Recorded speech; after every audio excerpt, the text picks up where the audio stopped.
Olá a todos, sejam bem-vindos aqui ao nosso último briefing semanal sobre o desempenho dos atletas portugueses na edição 24 do Mind Sports Olympiad 2020 e digamos, comentar esta última semana, é a semana decisiva, a semana em que são atribuídos os títulos finais, temos o nosso grande campeão, o nosso ilustre Ricardo Gomes, que aceitou aqui o nosso convite para comentar esta semana. Ricardo, muito bem-vindo a esta sessão. Obrigado, boa noite, obrigado pelo convite, cá estou eu, com todo o gosto, é um prazer estar a colaborar convosco. Tá, muito obrigado, Ricardo. Então, ora bem, nós vamos fazer um bocadinho, então, fazer aqui o briefing semanal, por isso tentámos perceber um bocadinho aquilo que aconteceu também e comentar, uma vez que já temos resultados finais, praticamente autenticados pela organização, podemos também comentar um bocadinho sobre os mesmos, até não só relativamente aos portugueses, mas também até a nível geral, uma vez que o Ricardo, face à experiência que tem também, nos pode dar um bocadinho um outro olhar sobre também os resultados finais. Começando então aqui, vou só aqui então fazer o compartilhamento da tela também, aqui neste caso, ora bem, só ver aqui, ver se estejas também a ver aí, Ricardo, ele deve estar a começar agora. Sim, já está o briefing semanal. Bem, perfeitamente. Pronto, ora bem, em relação a esta semana, era a última semana do evento, nós tivemos muitos torneios, mais de 90 torneios este evento. Ricardo, olhando assim, ainda sem vermos os resultados, mas o que é que achas que se podia esperar em relação aos últimos jogos da última semana? Bem, acima de tudo, muita atenção, porque chegámos à última semana e se havia coisas que até já pareciam resolvidas, os resultados finais até mostraram que não estavam, ou seja, desde os primeiros dias que o Ancus foi liderando, e ele liderou do primeiro ao último dia, portanto é um campeão quase que incontestado, mas se repararmos ele foi perdendo o avanço e acabou por ganhar ali com 2 ou 3 pontos de diferença, que mostram que qualquer coisinha que tivesse corrido de uma maneira diferente, se calhar não era ele o grande pentamind. Okay. E que se isto serve para a corrida ao pentamind, serve para muitas outras. Exatamente. Pronto, neste caso tivemos uma semana onde tivemos na mesma uma grande participação portuguesa também, em vários jogos, nomeadamente ali num jogo que ainda para mais é de um português, que iremos depois falar também com algum pormenor. Tivemos então, em termos de destaque, nos primeiros dias 26 de agosto, tivemos a presença portuguesa no Gamão e no Lines of Action, onde tu também participaste, Ricardo. Em relação a foi um jogo que aprendi com o Nuno Torres. E pronto, e fiz o mesmo resultado que ele, mas é um jogo que não estava nada confortável. É um jogo muito simples de aprender, um jogo muito difícil de jogar. Ok. Achas que a dificuldade é sobretudo em que aspecto?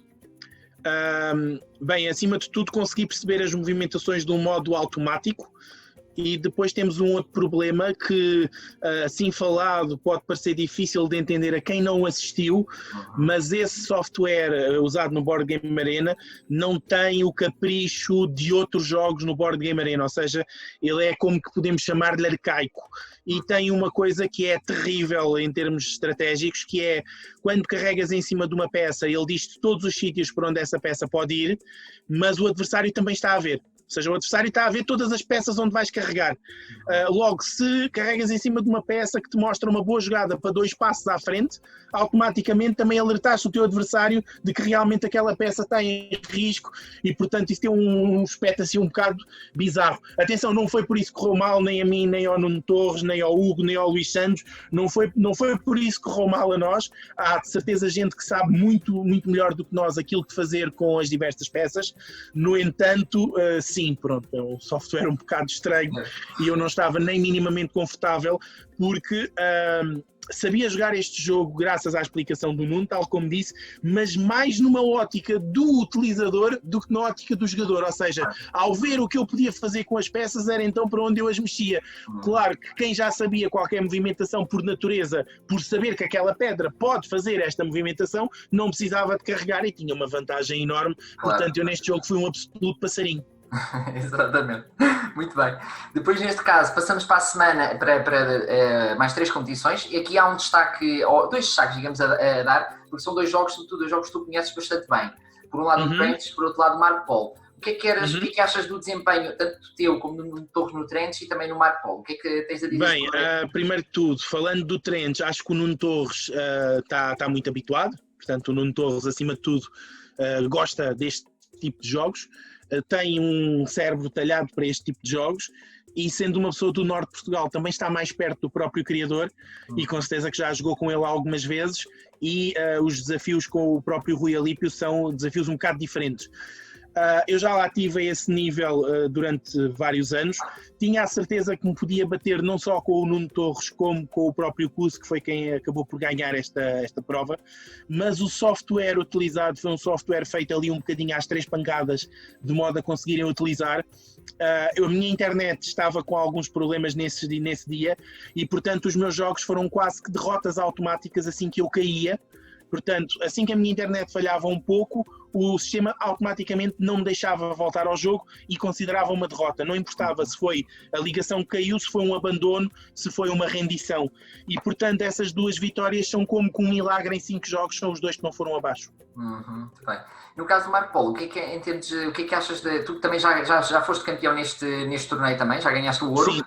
O que é que achaste do torneio neste caso só digital, porque já tiveste presencialmente também? Sim, acho que foi um torneio bem, apesar do Board Game Arena considerar o Lines of Action um produto final, acho que é muito mais subdesenvolvido do que o próprio Marco Polo, que eles consideram beta. Acho que o sistema do Marco Polo está muito bom, está fantástico, acho que o Board Game Arena e os seus, portanto, developers de software fizeram aqui um excelente trabalho. Acho que depressa este jogo vai sair do beta e vai passar para o oficial, o produto final. A participação portuguesa foi muito boa. Ao contrário do que essa classificação aí possa mostrar, o Ricardo Araújo foi quem começou mal. Portanto, o Luís Santos e eu começámos muito bem. O Ricardo veio de baixo, mas sabemos que Candeia que vai à frente alumia 2 vezes e o Ricardo foi buscar forças ao fim do mundo porque esse jogo aí era o tudo ou nada para ele. E passou-me por 1 ponto. Ele aí tem 20, mas isso já inclui o resultado do último lugar do Ricardo na final. Portanto, o Ricardo ficou em 4º com 19, eu fiquei em 5º com 18, que na verdade, matemática falando, são dependente da majoração que ganha um primeiro lugar. Portanto, o Ricardo fez 2 primeiros e 1 terceiro, eu fiz 1 primeiro e 2 segundos. Claro que o primeiro é majorado, isto não tem nada a dizer, não é nada a queixar, é mesmo assim. Quando eu era miúdo já a Fórmula 1, o vencedor ganhava 1 tonelada de pontos a mais do que os outros todos. Portanto, isto é mesmo assim, é assim que deve ser feito. É como a vitória dar 3 pontos no futebol e o empate dar 1. Portanto, o Ricardo chegou lá com todo o mérito. Depois, na final, não sei, também metade do trabalho dele já estava feito, que era conseguir garantir esses 87 pontos para o Pentamind. Isso colocava-o em primeiro do Pentamind, ou praticamente em primeiro do Pentamind. O que ninguém esperava era aquilo que veio a acontecer depois no último dia, que era o Ancos ganhar o Agrícola, que não ganhou, por acaso ficou em 2º lugar, mas em termos de Pentamind, quando estamos a falar de torneios de 30 jogadores, ser campeão, ou 2º, ou até mesmo 3º, é muito parecido. Aqui no Marco Polo, foi mais um torneio como tantos outros que eu fiz. Fiquei com 1 tonelada de 4º lugares, 1 tonelada de 5º lugares. Foi um ano em que ser um jogador experiente ou um bom jogador até não chegou. Portanto, era um ano de muitos especialistas. E pronto, a coisa correu bem, mas não assim tanto quanto seria de desejar. Portanto, parabéns ao Ricardo. Muito bem. Depois nós tivemos ainda temos aqui mais alguns torneios. Destes últimos aqui, também participaste no do Hive, já tinhas participado no outro também. Aqui sentiste mais à vontade neste último torneio de Hive? Olha, muito mais à vontade, não tanto por causa das expansões que tinham utilizado nos outros 2 torneios, onde também não fiz assim tão mau resultado, tinha feito 3 vitórias nos outros, neste fiz 4, mas muito mais à vontade porque das expansões do Hive eu só estou confortável com 2 e não havia só com 1 ou só com 2, era sempre com todas ou com nenhuma. Os outros 2 torneios foram com todas, este foi o único torneio com nenhuma e a partir do momento em que perdi um jogo a coisa veio um bocado abaixo, porque ao fim de 4 jogos eu tinha 4 vitórias, portanto eu cheguei a estar lá mesmo na frente, depois perdi os últimos jogos e acabei por cair até ao 9º lugar, que mesmo assim deu bastantes pontos para o Pentamind, mas sim, é um jogo que estou completamente à vontade. Agora a questão está, lá está aquilo que falávamos um pouco antes, que o facto de estarmos a jogar online acaba por possibilitar, e isto pode parecer um pouco estranho quando temos situações como o Ancos, mas o Ancos não é humano, que é os especialistas, ou seja, se fores abrir a classificação do Hive, vês que ali do top 5, quando vais abrir o perfil daqueles jogadores no Board Game Arena, são jogadores que só jogam Hive. Portanto, não são jogadores que jogam Ive, isto, aquilo e aquilo outro. Não, são jogadores que jogam Ive. Eu abri o perfil de um jogador que tinha mais de 1000 jogos jogados e havia 0 jogos de outra coisa. Portanto, é um jogador que só joga Ive. E claro, quando estamos a falar a um nível destes, quando temos torneios localizados bastante específicos, esse tipo de conhecimento acaba por vir ao de cima. Isto não ia acontecer em Londres. Um especialista chileno em Ive não ia gastar milhares de euros para ir a Londres jogar um torneio da Ive e voltar ao Chile. A não ser que ele quisesse ir a Londres de férias e uma malavasse a outra. Portanto, em Londres, acima de tudo, sobrevivem os todo-o-terreno, os Globetrotters. E aqui online houve muitos torneios, não foram todos, mas o caso, por exemplo, do Ive foi claramente um torneio de nicho, tal como o Abalone, que provavelmente vais mostrar a seguir, do dia seguinte. Quem ganhou o Abalone não jogou mais torneio nenhum nesta MSO, mas era um jogador que era praticamente intocável. Eu joguei com ele, acho que perdi 6-4 ou coisa assim do género, mas eu perdi 6-4 porque sabia que ia perder. Porque se eu quisesse tentar esticar um bocadinho o jogo, eu não perdia 6-4, eu perdia 6-0. Eu perdi 6-4 porque eu comecei a mandar fora uma bola para ele me mandar uma ou duas. Portanto, jogado o jogo por jogo, perdia 6-0. Claro. Há casos onde não se consegue entrar. E no caso do Abalone, se não me engano, foram quase só franceses a ter no topo foram franceses e coreanos da escola coreana, ou seja, participaram se calhar uma dúzia de coreanos. Há 2 escolas muito fortes em termos de MSO já há bastantes anos, que são a escola espanhola e a escola coreana, que são acima de tudo quem devora os prémios júniores, exceptuando os ingleses, mas esses jogam em casa. E depois existe uma escola também relativamente forte, mas não tanto nestes níveis, mais noutro, que é a escola estónia, portanto a escola do Andrés Kusk, que tem sempre também excelentes resultados, mas já não é tanto em termos de desenvolvimento de capacidade em júniores. Já é uma escola também a todo o nível, enquanto a espanhola assume acima de tudo um nível diferente em termos júniores, tal como a coreana. Muito bem. Já agora, ali neste caso, houve aqui uma particularidade, não sei se depois se acompanhaste ou não, no caso do Agrícola, nós chegávamos, foi no último dia, ou seja, chegávamos aqui ao último dia em que o Ricardo estava ali, com grande possibilidade até de poder ainda ganhar a medalha de ouro. Sim, ele tinha 20 décimas de avanço do Ancos. Exato, exatamente. Aquilo que ele tinha basicamente que fazer era fazer o mesmo resultado do Ancos, mas o Ricardo, e tive uma conversa até, se calhar um pouco até mais fraterna, não que a minha idade não seja quase igual à do Ricardo, mas em termos de experiência, quase que ia convencê-lo a não jogar, porque o Ricardo sabia de antemão que não ia ter hipótese, e eu disse-lhe vai jogar para aumentar o número de pontos Pentamind que o torneio vai fazer. E o Ricardo ia jogar inclusivamente com a esposa, que está aí, a Rita, e eram mais jogadores e mais jogadores, dá mais pontos Pentamind a quem ganha, e isso podia ali num certo nível fazer a diferença, acabou por não ser, porque o Ancos ao ficar em segundo e o Ricardo em 13º fez uma grande diferença de pontuação. Exato. E portanto eles acabaram quase com 20 pontos, não sei ao certo se foram 20 pontos de diferença ou não, mas é uma diferença bastante considerável aqui em termos de Pentamind. Deixa-me ver e eu digo já, sim, são mais de 22 pontos de diferença, portanto não foi isso que fez a diferença, mas eventualmente poderia ter sido. Claro, exatamente. Muito bem, então olha, passando agora, terminamos com um total de 6 medalhas então para Portugal, 2 de ouro, 3 de prata e uma de bronze também. Sobretudo um aspecto interessante, não sei se concordas também, no facto desta edição deste ano, para além da questão de uma grande participação portuguesa, muito diversificada também, é também as medalhas serem muito diversificadas, ou seja, acaba por ser muito, muito interessante esse aspecto. É verdade, temos medalhas nos Eurogames, temos medalhas nos Modern Abstracts e até nos clássicos, que é o xadrez chinês, não é? Que aí está do Nuno Torres. O Nuno Torres acaba por ser, e muito merecidamente, o Nuno é um jogador do outro mundo, além de uma pessoa excepcional, é um jogador incrível, está talhado para este tipo de jogos, e vemos, ele ganhou no Trenches e no xadrez chinês, e houve outros jogos que ele teve uma performance bastante alta, e o Nuno é o grande campeão, porque foi quem ganhou 2 medalhas. Exato. Se considerarmos 2 medalhas, 4 pontos, vale mais do que um ouro, que consideraríamos 3 pontos. Portanto, em termos de quantidade de medalhas, parabéns ao Nuno Torres. Em termos de medalhas individuais, incrível tudo o que está aí.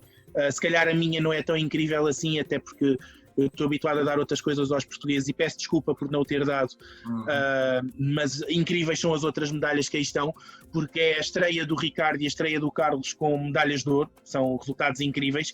Era se calhar de salientar aqui a do Carlos, porque tantas vezes a cantarinha vai à fonte que um dia fica lá, e o Ricardo tentou em muitos torneios, o Carlos nem por isso. Portanto, parabéns ao Carlos, parabéns ao Ricardo, ganhou um torneio dos mais difíceis que havia para ganhar, porque inclusivamente era o Nacional Britânico, portanto não era só um torneio MSO. Aliás, o Ricardo corre um sério risco de ser o representante britânico no Campeonato do Mundo de Carcassonne. Se isso acontecer, provavelmente o Marcelo retira-lhe a nacionalidade portuguesa, não tem problema nenhum. Claro. E depois temos a medalha mais surpreendente de todas, a do Hugo Pereira. Eu creio que não conheço pessoalmente o Hugo Pereira, falei com ele uma vez ou duas digitalmente e sempre relacionada com torneios, mas atenção, o Hugo Pereira conseguiu essa medalha no quarto de uma forma excepcional, e aquilo que eu estava a dizer em relação ao live comigo, e muitos torneios online prolongaram-se demasiado tempo, e eu acho que eu fiz um mau planeamento ao tentar jogar muita coisa ao mesmo tempo, e às vezes estava a jogar finais, como no caso de alguns torneios, ia começar em outros ao mesmo tempo e eu a ter que jogar. Isso também se passou com o Ricardo, atenção, não é desculpa, o Ricardo ganhou Carcassonne a jogar Lost Cities e Catan ao mesmo tempo, atenção, portanto não é desculpa, mas pronto, tem algum valor, e o Hugo Pereira em 5 jogos tinha 5 vitórias no quarto, estava lá em cima a vê-los, e pronto, e nos últimos 2 jogos um empatou e muito bem, com um jogador excepcional, um jogador do outro mundo, e depois perdeu o último jogo na última peça, foi preciso encher o quadro inteiro e ele não tinha de facto escapatória, e perdeu com o rapaz que ganhou o Campeonato do Mundo de Xadrez, portanto ele não perdeu contra um jogador qualquer. Resta dizer isto que, e eu reparei isto, atenção, falavas há pouco de outros jogos e de outras coisas, e eu reparei nisto muitas das vezes com o Samuel.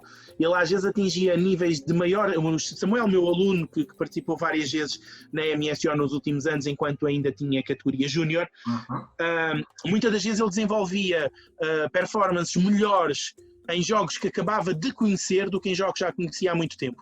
Isto porquê? Porque tens sempre vícios anteriores, e os vícios estão lá, e a resistência à mudança, queiramos quer não, somos humanos e somos portugueses, e portanto às vezes há ali alguma resistência. O Hugo aprendeu o jogo de um dia para o outro, e depressa se viu que o Hugo ia fazer uma prova excepcional, porque eu na tarde desse campeonato, joguei com o Hugo, joguei 4 vezes com o Hugo, ele ganhou-me 2 vezes e empatou 2, e eu, quando começou o torneio, era um dos favoritos à vitória. Aliás, eu fiquei pouco atrás do Hugo neste torneio do quarto, ele até conta para o meu Pentamind Modern Abstracts, e o Hugo voltou a jogar comigo e voltou-me a ganhar, ou seja, o Hugo jogou 5 vezes comigo nesse dia, ganhou 3 e empatou 2.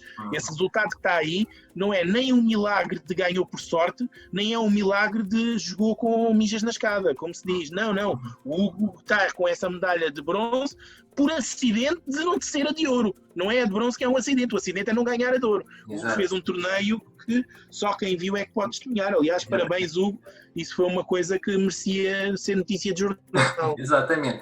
Agora, queria só dizer então uma coisa, é a seguinte, nós temos vindo todas as semanas, no fundo, a destacar estes resultados dos portugueses, e nós, em parceria com a organização, como nós tínhamos referido, vamos então atribuir diplomas especiais a todos os jogadores portugueses que se classificaram, no fundo, nas melhores posições em cada uma das grandes competições. Por isso, os resultados finais que vamos apresentar, eles estão mais ou menos definidos. No caso do póquer... Luís, não passo o slide, não passo. Eu queria dizer uma coisa antes disso. Antes deste que tens aqui agora, volta lá atrás, desculpa lá. Desculpa disso. Eu queria dizer o seguinte, esta foi a minha quinta, não precisa de ser este, mas como queiras. Esta foi a minha 5ª participação na MSO, claro que foi a primeira digital, e digo-te que se algo igual a isto que decidiste promover durante este ano tivesse acontecido nos outros anos, se calhar tinha tido uma forcinha extra para, em vez de 26 medalhas, ter 30 ou 40. Portanto, acho que esse é um trabalho extremamente louvar, não só este briefing, como todo o acompanhamento, como as flash interviews, e de facto, se reparares, vamos ali ao top 100 Pentamind e vimos que a grande surpresa é a quantidade de portugueses que lá estão. Ok? Os portugueses sabem agora que é possível ganhar, porque houve um português que ganhou, que foi campeão do mundo, que ganhou 9 medalhas de ouro até aqui, é verdade, mas também o carinho que os Jogos do Mundo atribuiu durante esta participação foi uma coisa também de louvar, um serviço excepcional. E daí a dizer, antes de mostrares a primeira, que sei que é a do póquer, eu não ia jogar póquer coisíssima nenhuma. Eu fui jogar póquer por duas razões. Primeiro, o Ethan disse-me que iam ser 1000 e tal jogadores em alguns torneios de póquer e que dava muitos pontos Pentamind. E repara, todas as pessoas que estão à frente no Pentamind têm um 90 e qualquer coisa no póquer, não é o meu caso. Sim. E, acima de tudo, porque era mais um, e aproveitei para participar, com um grande objetivo, ficar nos 40 primeiros, que são os únicos que é a MSO lista. Consegui, com 3 positivas, incluindo um 87, que foi um 87 insólito, porque eu estava nos 5 primeiros lugares desse torneio. Aliás, esse 87, isso é um 49º em 600. Exato. Eu foram os torneios com maior participação. Eu estava nos 7 ou 8 primeiros desse torneio, em termos de fichas, e tinha uma mão incrível que ia fazer aquilo que nós dizemos, e nós sabemos que é para amanhã, bem podias deixar hoje, mas eu dizia que ia ganhar as outras fichas e a seguir parava, ou seja, ficava só a alimentar as blinds, porque o Ricardo tinha-me dito que isso funcionava muito bem e que o Cusco, que é um excelente jogador, era isso que fazia, mas perdi um all-in em que tinha um full house na mão. Portanto, paciência, claro. Mas estou contente, consegui entrar no top 30 e fui só participar no póquer pelas duas razões. O Eta me disse que poderia dar bastantes pontos Pentamind, e lá está, o meu melhor é um 87, se reparares o melhor do Nuno Torres é um 92 e do Araújo é um 96. E acima de tudo também pelos vossos prémios, portanto acho que o vosso serviço tem sido uma coisa de se tirar o chapéu. Parabéns Luís, parabéns Chão. Aqui neste caso, depois no caso dos Modern Abstract, aqui tens de facto um jogador português que tem aqui a melhor classificação também. Diz-me só uma coisa, sentes tu és um jogador muito versátil, no fundo dominas uma série de jogos. Queria perguntar se achas que mesmo assim entre todos, destas categorias agrada-te mais de facto a categoria dos abstratos ou até agrada-te mais a dos Eurogames?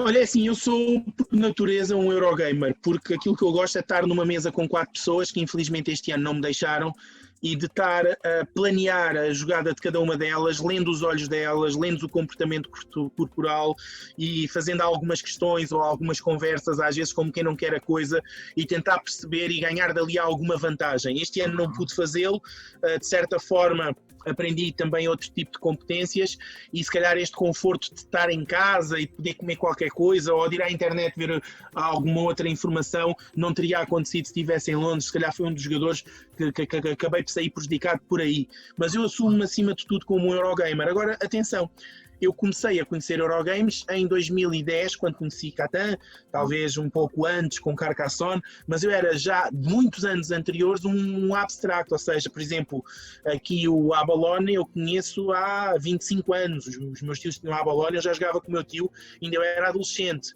O quarto é um jogo que eu também conheço há esses tempos todos. O AI foi dos primeiros jogos que tive desde que comecei a minha emancipação financeira e a comprar jogos porque queria. O Corridor a mesma coisa, o Battleship não tanto, até porque a versão mesmo abstrata do Battleship, o Splits, não é assim tão antiga, e falo nestes porque são jogos que estão aí, mas houve outros, mas são jogos que eu conhecia já há muito mais tempo. Além disso, tendo conquistado o Campeonato do Mundo de Eurogames, que foi uma meta que persegui durante 4 anos, de certa forma é um check que já está feito na minha carreira. Portanto, neste momento aquilo que eu preciso é de ganhar um Abstract e de ganhar um Pentamind. É esse o meu objetivo. E se calhar foi mesmo aí que eu este ano acabei por falhar um pouco. Eu se calhar devia me ter focado ou nos Abstract ou nos Eurogames. Não devia ter jogado tantos póqueres. Eu joguei póquer em simultâneo com tanta coisa. E mesmo que não leve muito tempo, chateia, massa, tira-te atenção e pronto. Mas acho que no meio disto tudo há aqui uma característica muito interessante que até me alimenta de certa forma a esperança para os próximos anos, que é, se reparares, o topo dos Eurogames e o topo dos Abstract, e estas na verdade são as únicas duas categorias que há de jogos, porque se formos a ver, xadrez é um jogo que jogas em 5 minutos, em 10, em 15, com as peças certas ou as peças trocadas. As damas jogas em 8x8 ou 10x10. O póquer ou jogas com 7 cartas na mão ou com 5, ou tens cartas viradas ou não. Portanto, é o mesmo jogo com outras nuances. Não é o mesmo caso. Jogar Carcassonne e jogar Marco Polo é completamente diferente de jogar Stone Age ou de jogar Catan. São jogos completamente diferentes. Portanto, as únicas duas categorias que de facto podem ser consideradas categorias largas, são os Eurogames e os Abstract. Tanto assim é que são as que aceitam 3 resultados para o Pentamind. Claro, porque xadrez, póquer e gamão só pode contar uma delas. Claro. Portanto, a própria MSO define como não sendo categorias tão abertas. E, portanto, eu se calhar devia-me ter focado, mas há aqui uma coisa que me deixa bastante contente, é que eu fiquei em 7º nos Eurogames, fiquei em 9º nos abstratos, e dos 8 que ficaram à minha frente nos abstratos e dos 6 que ficaram à minha frente nos Eurogames, nenhum repete. Ou seja, não há nenhum jogador tão equilibrado quanto eu.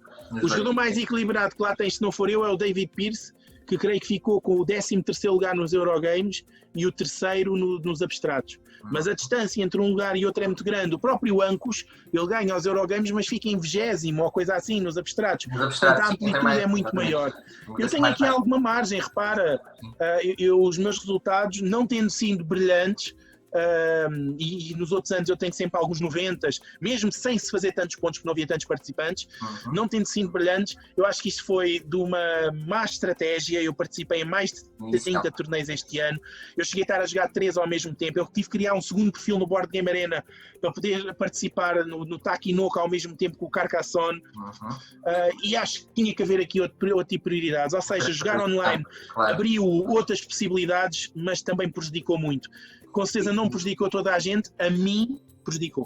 E diz-me só uma coisa, no caso, olhando aqui só no caso dos Eurogames, como tu já tens essa experiência de teres participado noutros anos, mas perante a versão digital deste ano, com muito mais participantes, como é que achas, como é que deve ser aqui visto este segundo lugar do Ricardo Araújo a nível deste campeonato?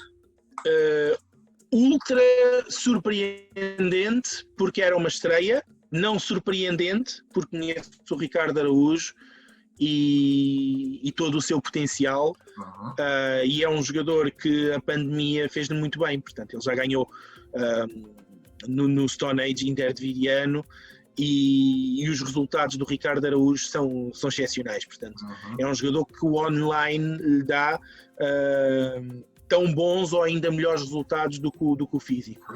E, portanto, eu acho que este ano, se há alguma surpresa aí no meio disto tudo, é ele não ter sido campeão do mundo. Ok, muito bem. Acho que esse era o resultado normal do Ricardo aos resultados que estão aí. Exatamente. Já agora, queria também salientar que, além do Ricardo, nesse top 40 temos 5 jogadores, isto é excepcional, isto é um por cada 8. Exatamente. 5 jogadores no top 40 é um por cada 8. São lugares maravilhosos, e o Luís, para quem nunca participou em nada, ficar à frente do Nuno Torres, que é um jogador que já tinha ido à própria MSO, também mostra que podemos esperar se calhar aqui uma surpresazinha do Luís, mais ano menos ano, e portanto temos futuro, porque o Nuno Torres é um jogador excepcional, o Luís acabou de dar essas provas, e a Rita também a conhece já há bastantes anos, e ela podia fazer muito melhor do que o que está aí se não tivesse 2 crianças muito pequeninas em casa ao mesmo tempo que ela está a jogar, porque para o Ricardo atingir esse tipo de níveis, de certeza que a Rita sacrificou muito. Claro.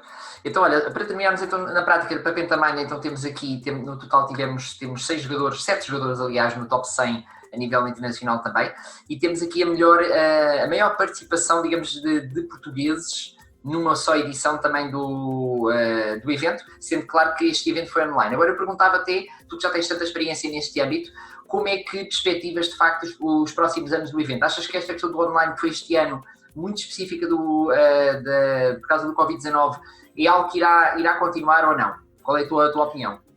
Olha, é assim, a minha opinião já é um pouco influenciada por aquilo que tive a oportunidade de conversar com alguns membros do comitê. Portanto, que vai continuar a ser físico, não vai continuar a ser online.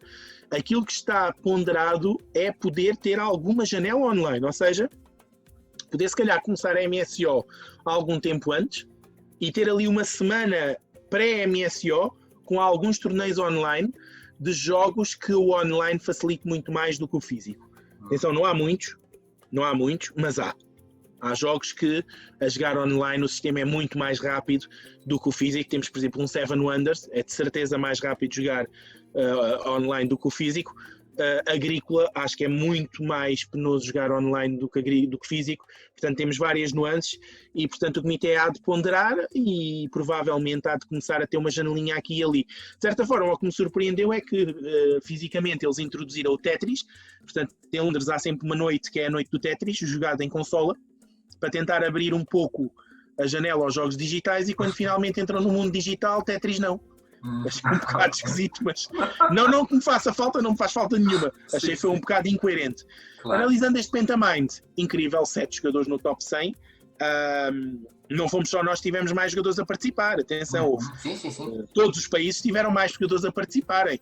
A diferença é que houve muito mais portugueses no Pentamind e, consequentemente, se entraram portugueses, saíram de outros. Portanto, houve países que levaram uma razia no top Pentamind. E, portanto, Portugal está bastante de parabéns.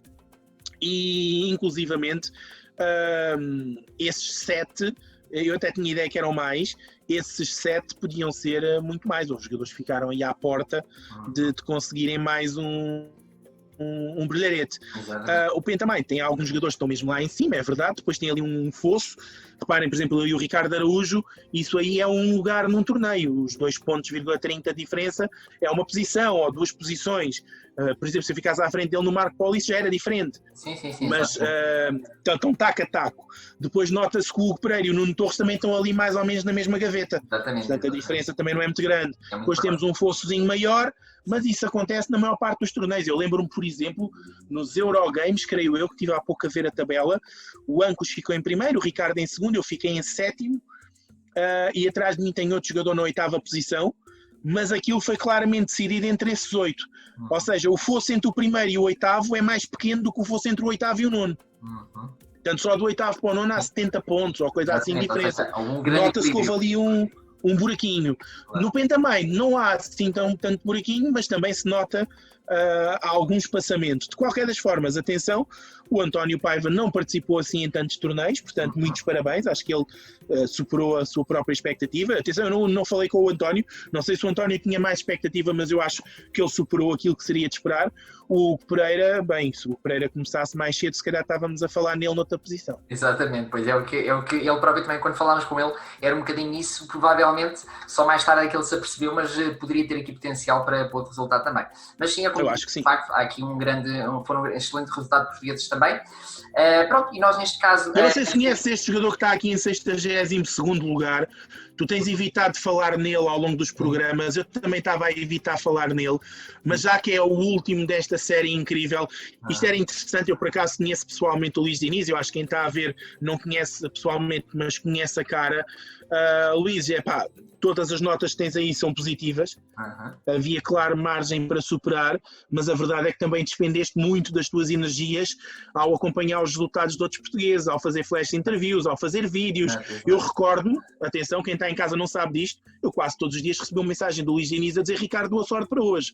Portanto, estamos a falar de alguém que basicamente é aquele treinador-jogador. Estava a jogar, mas também treinava, era o dirigente que preparava as Santos. Portanto, Luís, eu acho que se dedicares um bocadinho mais a isto, se calhar também podemos ter algumas surpresas da tua parte. Mas desde já, olha, mais uma vez obrigado e mais uma vez parabéns.